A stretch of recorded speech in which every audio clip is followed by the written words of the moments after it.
Bismillahirrahmanirrahim. Assalamualaikum warahmatullahi wabarakatuh. Salam. Baik, kita kembali lagi pada pagi hari ini untuk melanjutkan presentasi tentang karya ilmiah kita di mata kuliah Tafsirul Ahkam dengan dosen pengampu Profesor Fauzan Zambil. Baik, langsung saja kita beralih kepada materi yang akan disampaikan oleh saudara Ulul Azmi. Padanya waktu dan tempat dipersilakan.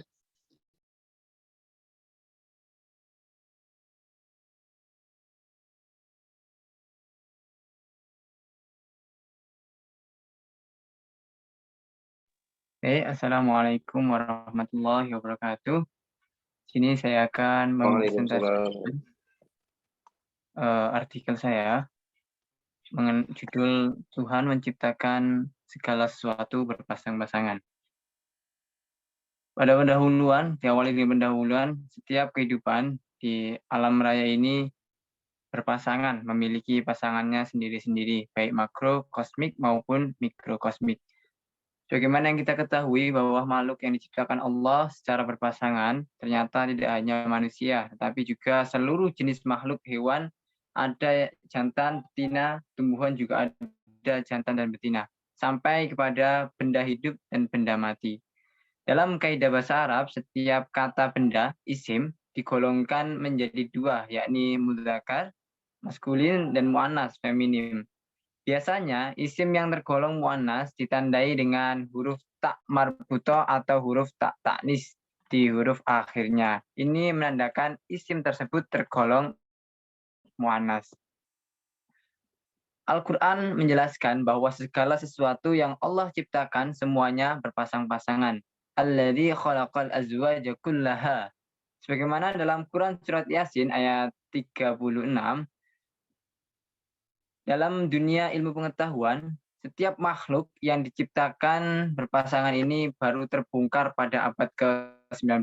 Seorang ilmuwan asal Inggris, Paul Dirac, dalam penelitiannya berhasil menemukan materi yang diciptakan secara berpasangan. Penemuannya yang dinamakan Peretz ini menyebutkan bahwa seluruh benda yang ada di alam semesta sampai partikel terkecil yang tak terlihat oleh kasat mata ternyata mempunyai pasangan.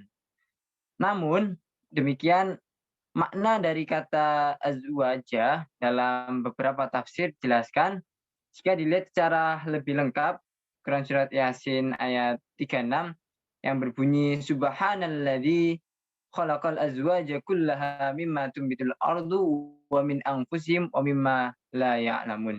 Bisa melahirkan beberapa pertanyaan seperti apa yang dimaksud dengan khalaqa, apa makna azwaja dalam ayat ini, pasangan apa yang dijelaskan oleh kata kullaha, hubungannya dengan mimma tumbitu. Dengan menggunakan metode dan fokus ayat yang sudah ditentukan, artikel ini ingin memberikan jawaban terhadap pertanyaan-pertanyaan di atas dan pertanyaan lain sehingga dapat menjadi beberapa kajian. Metode. Artikel ini merupakan kajian tafsir ahkam dengan menggunakan metode Mauduli atau beberapa konsep tentang metode Mauduli. Nah, artikel ini menggunakan metode Mauduli yang dikembangkan oleh Ulul Azmi dengan langkah-langkah sebagai berikut. Yang pertama adalah menentukan tema, kemudian yang kedua mencari ayat yang berkaitan dengan tema, yang ketiga menentukan kata kunci, yang keempat mencari perkata atau perkalimat yang ada di kata kunci dalam Al-Mu'jam Al-Mufahras.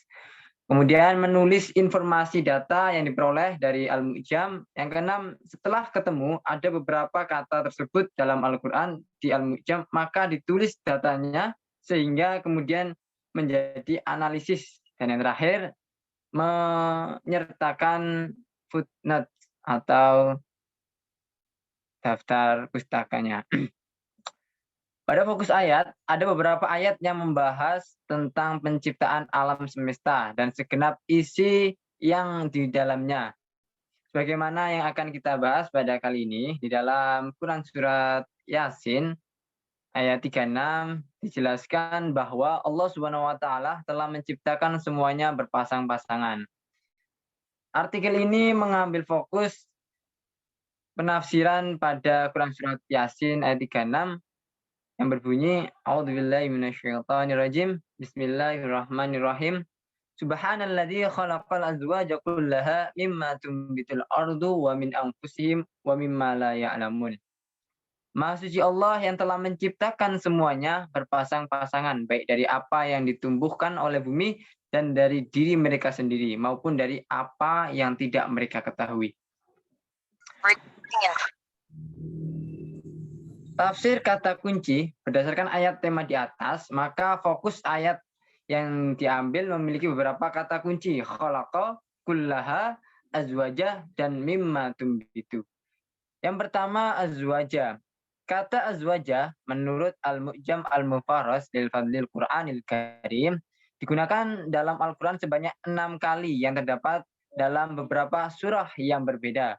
Dalam Quran surat Hud digunakan sebanyak 1 kali, ayat 40, Quran surat Ar-Ra'd 1 kali, ayat 3, Quran surat Al-Mu'minun 1 kali, ayat 27, Quran surat Zariyat 1 kali, ayat 49, Quran surat An-Najm 1 kali di ayat 45, dan Quran surat Al-Qiyamah menggunakan 1 kali ayat 39.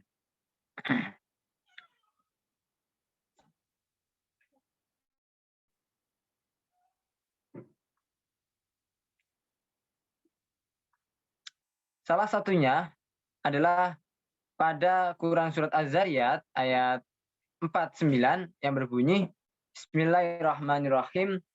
Wa min kulli syai'in khalaqna zawjaini la'allakum tadhakkarun.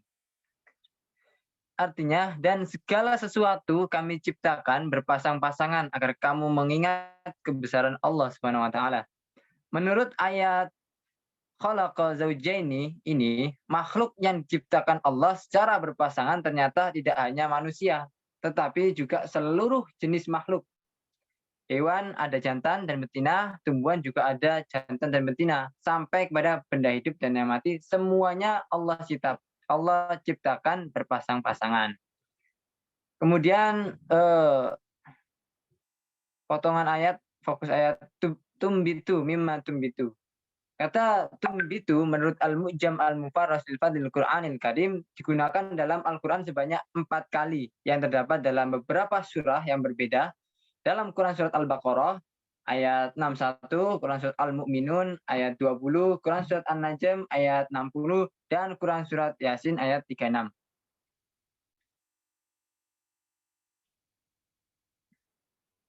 Dalam Quran surat Al-Baqarah ayat 61 ini memberikan informasi mengenai hubungan tumbitu dengan salah satu karakter atau indikator tumbitu. Dari sini diperoleh informasi bahwa yang dimaksud dalam surah yang sedang menjadi fokus adalah menumbuhkan. Dan pada Quran surat Al-Mu'minun, A'udzubillahi minasyaitonirrajim, Bismillahirrahmanirrahim. Wa sajaratan takhruju min tayri syai'a'a tumbitu biduhni wa sibaghi lil akilin. Quran surat Al-Mu'minun ayat 20 diperoleh informasi tentang karakter tumbitu dengan lebih jelas. Tuhan menciptakan segala sesuatu itu selalu berpasangan. Jadi, indikator tumbitu dengan berdasarkan terhadap 2 ayat ini bisa menjawab terhadap pertanyaan siapa dan apa yang dimaksud dengan takdir yang terdapat pada ayat mimma tumbitu. Kemudian tafsir menurut hadis. Mengenai pengertian dari khalaqal azwaja kullaha dalam Syarh Sahih Muslim oleh Abu Hurairah radhiyallahu anhu sebagai berikut.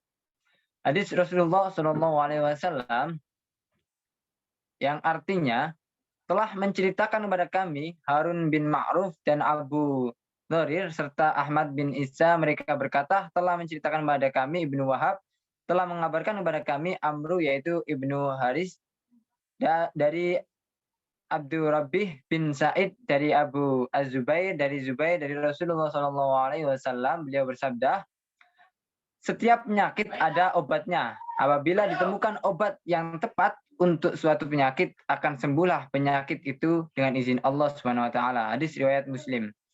Kemudian hadis berikutnya yang artinya sesungguhnya Allah menurunkan penyakit dan obatnya dan menjadikan bagi setiap penyakit ada obatnya. Maka berobatlah kalian dan janganlah kalian berobat dengan yang haram. Hadis riwayat Abu Daud dari Abu Darda. Dan yang terakhir hadis Rasulullah dari Abu Hurairah, apabila seekor lalat jatuh ke dalam gelas salah seorang dari kalian, maka celupkanlah lalat itu lalu angkatlah, buanglah. Karena pada salah satu sayapnya terdapat penyakit dan pada sayap satunya terdapat obat. Sahih Bukhari. Kemudian tafsir ayat dari beberapa kitab tafsir. Berdasarkan informasi yang diperoleh dari kitab Tafsirul Alam Syarh Umadatul Ahkam, bahwa ayat ini dijadikan rujukan tentang fungsi suami kepada istri dan sebaliknya dalam mengarungi bahtera rumah tangga.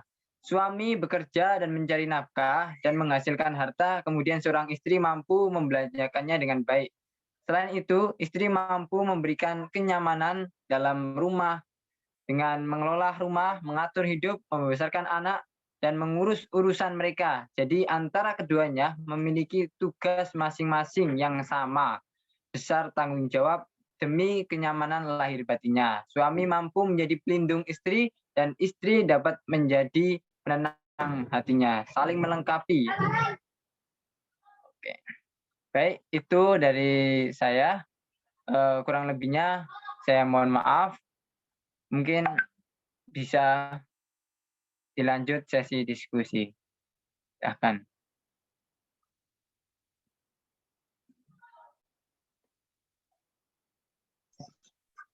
Baik, terima kasih kepada Saudara Irul Azmi.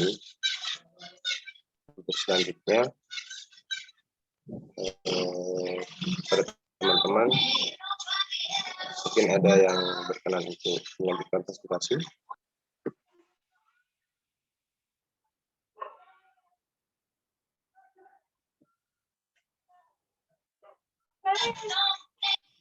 Dimatiin aja dulu recordnya. Nih.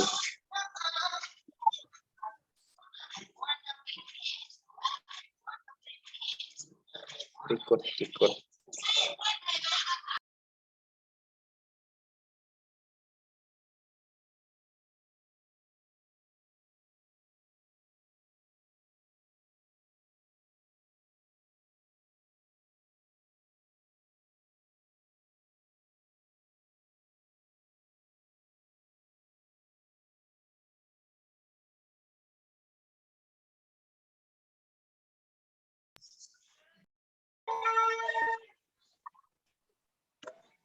Bismillahirrahmanirrahim. Assalamualaikum warahmatullahi wabarakatuh. Waalaikumsalam warahmatullahi wabarakatuh. Baik, di sini saya akan mempresentasikan karya ilmiah saya yang berjudul Hak Wanita Terhadap Lelakinya.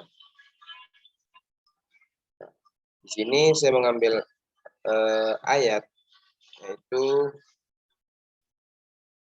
yang terdapat pada surat Al-Baqarah ayat 241 yang berbunyi Bismillahirrahmanirrahim. Walil mutallaqati mata'un bil ma'ruf haqqun 'alal muttaqin. Yang artinya bagi perempuan-perempuan yang diceraikan hendaklah diberikan mutah dengan cara yang patut sebagai kewajiban bagi orang-orang yang bertakwa. Berdasarkan tema di atas yang sedang dibahas, maka kita berfokus pada fokus ayat yang di atas memiliki beberapa kata kunci, yakni sebagai berikut. Yang pertama, walil mutallaqat lil ma'ruf dan lil muttaqin. Yang pertama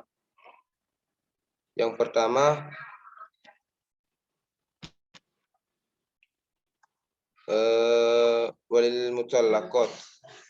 Kata kunci walil mutallaqat ini menurut Al-Mu'jam, Al-Mufahras, Al-Fahdil Quranil Karim digunakan dalam Al-Quran sebanyak 2 kali, yakni terdapat dalam surat yang sama dalam Quran surat Al-Baqarah ayat 2, Al-Baqarah yang digunakan sebanyak 2 kali.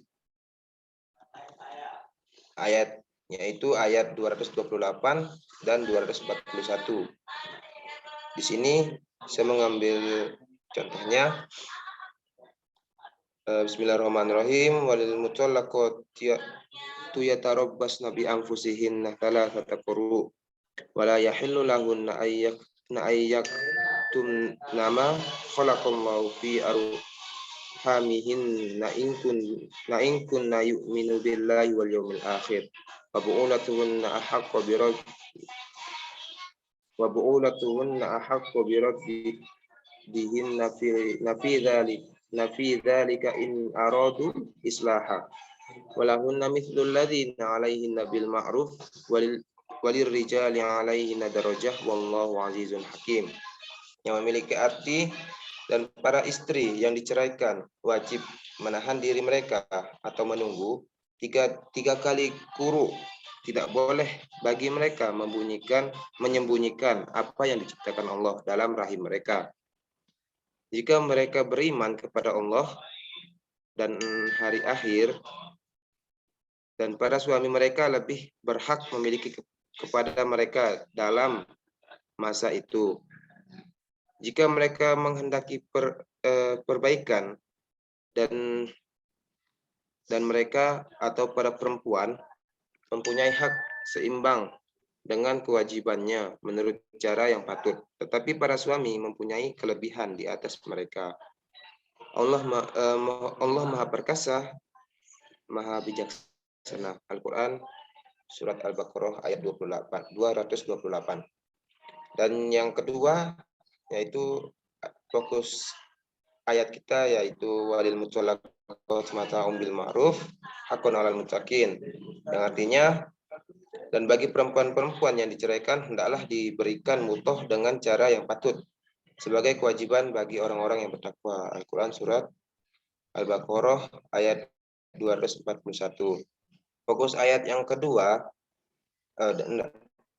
dalam Al-Baqarah ayat 241 ini dijelaskan bahwa walil mutallaqat yang dimaksud adalah istri yang ditalak. Begitu juga dengan ayat 228. Kemudian kita lanjut ke fokus ayat yang kedua, yaitu lil ma'ruf. Kata ma'ruf menurut Al-Muhjam, Al-Mufahras, Al-Fadil Quranil Karim digunakan dalam Al-Quran sebanyak 18 kali yang terdapat pada 3 surat, yaitu Quran surat Al-Baqarah disebutkan sebanyak 14 kali, yakni pada ayat 178, 180, 228, 229, 231 yang disebutkan 2 kali, 232, 233 juga disebutkan 2 kali, 234, 236, 240, 241, dan 263. Kemudian dalam Quran surat Ali Imran disebutkan sebanyak 3 kali, yakni pada ayat 104, 110, dan 114. Dalam Quran surat An-Nisa disebutkan sebanyak 1 kali, yakni pada ayat 6. Di sini saya mengambil contoh ayatnya, yaitu yang terdapat pada Quran surat Ali Imran ayat 104. Bismillahirrahmanirrahim. Wal takum minkum ummatun yad'una ilal khairi wa ya'muruna bil ma'ruf wa yanhauna 'anil munkar wa ulaika humul muflihun, yang artinya dan hendaklah di antara kamu ada segolongan orang yang menyeru kepada kebajikan, menyuruh atau berbuat yang ma'ruf, dan mencegah dari yang mungkar. Dan mereka itulah orang-orang yang beruntung. Quran surat Al-Imran ayat 104. Kemudian contoh yang kedua yaitu Bismillahirrahmanirrahim. Kutiba alaikum idza hadara ahadakumul mauta in kuntum taraka khaironil wasiyah. Al wasiyatu lil walidaini wal aqrabina bil ma'ruf haqqan 'alal muttaqin. Yang memiliki arti diwajibkan atas kamu apabila maut hendak menjemput seseorang di antara kamu, jika meninggalkan harta berwasiat untuk kedua orang tua dan kerabat dengan cara yang baik, atau sebagai kewajiban bagi orang-orang yang bertakwa. Quran surat Al-Baqarah ayat 2. Kemudian kita lanjut ke fokus pembahasan ayat yang ketiga yaitu muttaqin. Kata muttaqin menurut Al-Mu'jam Al-Mufahros Al-Fadil Quranil Karim disebutkan dalam Al-Quran sebanyak 43 kali. Dalam Quran surat Al-Baqarah disebutkan sebanyak 5 kali, yaitu ayat 2, ayat 66, kemudian 180, 194, dan 241. Dalam Quran surat Al-Imran disebutkan sebanyak 4 kali, yaitu pada ayat 76, 115, dan 133. Dan 138. Dalam Quran surat Al-Maidah disebutkan sebanyak 2 kali, yaitu pada ayat 27 dan 46. Dalam Quran surat Al-A'raf disebutkan pada ayat 128 saja. Dalam Quran surat At-Taubah disebutkan sebanyak 5 kali, yaitu pada ayat 47, 36, 44, dan ayat 123.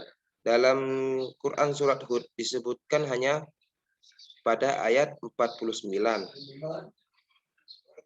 Dalam Quran surat Al-Hijr disebutkan pada ayat 44. Quran surat An-Nahl terdapat di 2 ayat, yaitu ayat 30 dan 31 saja. Dalam Quran surat Maryam terdapat 2 ayat, yaitu pada ayat 85 dan ayat 97. Dalam Quran surat Al-Anbiya terdapat pada ayat 48 saja. Dalam Quran surat An-Nur terdapat pada ayat 34. Dalam Quran surat Al-Furqan terdapat pada ayat 74. Dalam Quran surat Asy-Syu'ara terdapat pada ayat 90. Dalam Quran surat Al-Qasas terdapat pada ayat 83. Dalam Quran surat Sad yaitu terdapat 2 ayat, yaitu pada ayat 28 dan 49. Dalam Quran surat Az-Zumar terdapat pada ayat 57. Dalam Quran surat Az-Zuhruf terdapat di 2 ayat, yaitu ayat 35 dan 67.